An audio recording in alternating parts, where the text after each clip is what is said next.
북한이 7차 핵실험 준비를 사실상 마친 것으로 파악되고 있는데요. 7년 만에 열린 유엔 핵확산 금지 조약 NPT 회의에서 북한 핵 위협에 대한 비판이 잇따랐습니다. 또 이르면 오늘 낸시 펠로시 미국 하원의장이 타이완을 방문할 것이라는 보도에 미국과 중국의 갈등도 최고조에 달하고 있는데요. 국제부 뉴스룸 연결해서 자세하게 알아보겠습니다. 이승원 기자. 네, 이승훈입니다. 예, 뉴욕 유엔 본부에서 개막한 핵 확산 금지 조약 NPT 평가 회의에서 북한 핵 위협에 대한 비판이 잇따랐다고요. 블링컨 미 국무장관이죠. NPT 평가회의 개막 연설에서 이런 말을 했습니다. 북한은 불법적인 핵 프로그램을 확대하고 영내에서 지속적인 도발을 이어가고 있다는 비난이었습니다. 예. 또 우리가 오늘 모인 지금도 북한은 7차 핵실험을 준비하고 있다고 지적했습니다. 블링컨 장관의 이런 발언은요, 핵 확산 방지라는 NPT 정신을 위협하는 대표적인 사례로 이제 북한을 언급한 건데요. 예. 자, 우리나라 대표로 나선 사람이 바로 함상욱 외교부 다자 외교조종관입니다.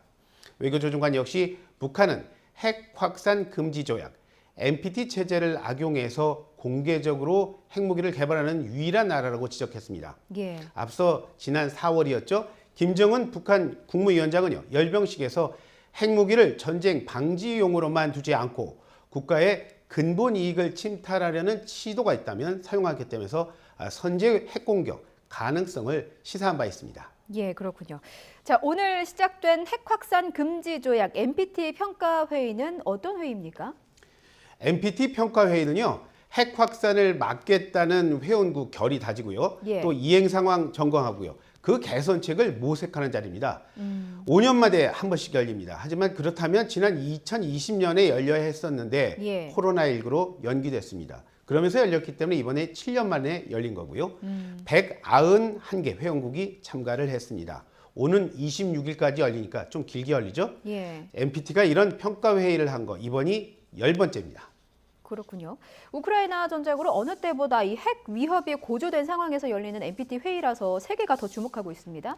핵 확산 금지 조약 NPT란 뭔지부터 좀 간단하게 정리해보고 갈까요? 네, NPT의 핵심 골자는 이겁니다. 예. 핵무기를 가진 나라는 뭐 있으니까 자발적으로 핵무기 줄이고 아직 핵무기가 없는 나라는 핵무기 보유 자체를 금지하는 겁니다. 예. 자, 여기서 지금 말씀드린 핵무기 공식 보유국은요, 미국, 영국, 프랑스, 중국, 러시아, 유엔 안전보장이사회 5개 상임 이사국이랑 똑같죠? 예. 이들 5개 나라입니다. 또 이 핵무기를 줄이는 과정에서 생기는 핵기술 사용 이익이 있지 않습니까? 이거는 세계가 골고루 나눠서 가지되 그 분배 책임은 국제원자력기구 EA가 책임을 지겠다는 게 바로 이 NPT입니다.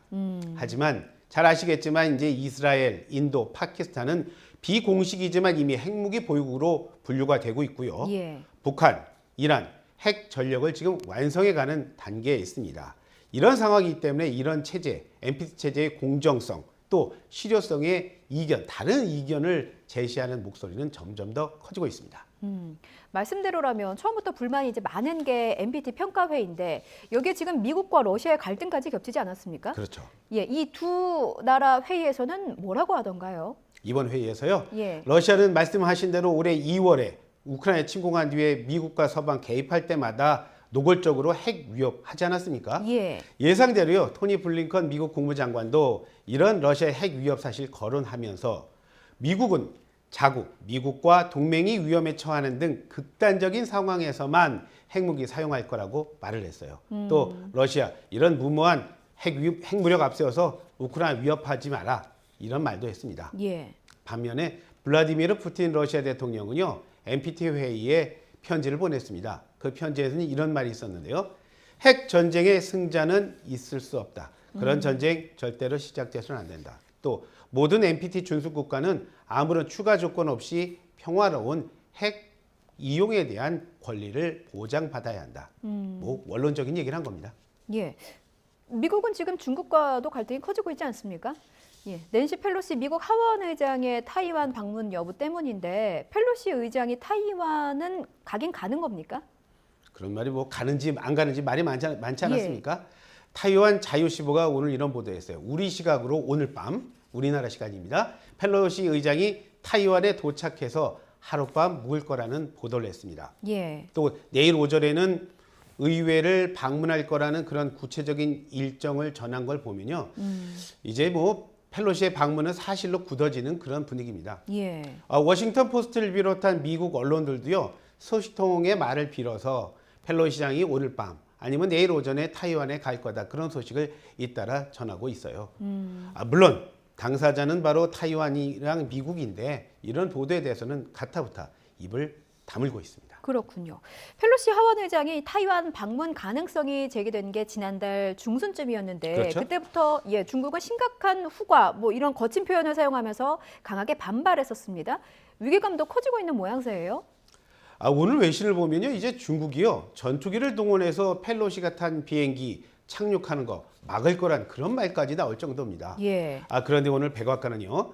낸시 펠로시 하원 의장의 안전 보장에 필요한 조치 다 하겠다. 이렇게 밝혔어요. NSC의 전략소통조정관이죠. 존 커비 이 사람이 CNN에 나와서 무슨 말을 했냐면 예. 우리는 하원 의장이 해외 출장을 갈 때 안전하길 원하고 또 그걸 확실하게 할 거다. 그런 말을 했습니다. 펠로시 장 타이완 방문하면 말씀드린 대로 이제 군사적 대응 불사하겠다 이런 말 중국 하지 않았습니까? 예. 이런 데 대해서 미국도 필요한 대응을 하겠다. 뭐 그런 말로 풀이가 됩니다. 미국과 중국이 뭐 서로 물러나지 않겠다 이런 치킨 게임을 하는 데는 다 이유가 있겠죠. 외신은요.